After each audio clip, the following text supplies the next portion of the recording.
How can blacks play the game of economics as a team when most blacks don't want to participate? That should be a difficult question to answer. First of all, black people have to understand what racism and economics is. See, racism is a team sport. The rules is that either you play as a team or you lose. But more importantly, economics. Again, racism is also economics based. It has nothing to do with just getting along with people being happy. But on the other side, blacks don't have to have every black participate with them. Get as many as you need as you can get your hands on and start to price in group economics. And because economic power, economic prosperity flows from the group. It doesn't make any difference how well one black does or not in terms of acquiring wealth and money. It's not what one individual has it on, it's what the group owns and controls. See, what makes Jews very powerful in this country and around the world is not what one Jew owns or what one Jew controls, is what they own and control as a group.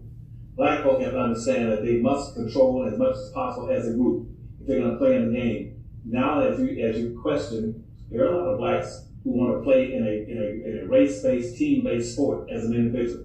But if you don't play as a team, you're going to lose by default. That's like my going out on a football team, facing another team that's got 11 members on the team, and I'm up there by myself trying to play against them on a football field, one man against a whole team. You'll never win. You're going to lose. And black folk must understand those two things. What racism is a team sport, and racism is about acquiring economic wealth and power.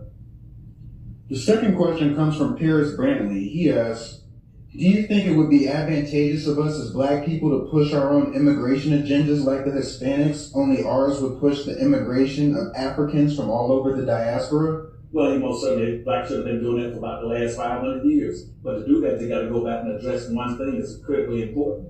That is this nation's immigration policies that were put in effect back in 1790. The first thing that Congress did when it came into existence, 1 year after they approved the United States Constitution, they set up a ranking order of acceptability called a National Immigration and Nationalization Policy that defined how people are going to immigrate and migrate to this country. Europeans had a wide open gate. They can come in as Europeans, white Europeans, in any quantity and number anytime they wanted to, in and out.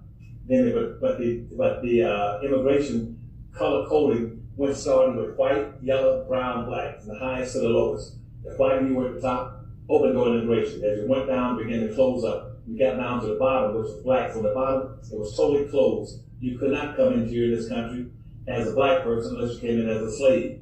That's why that immigration policy stayed in effect up until about 1965. They're still using it, but they are tricking and bamboozling blacks right now in the present immigration policy. That's why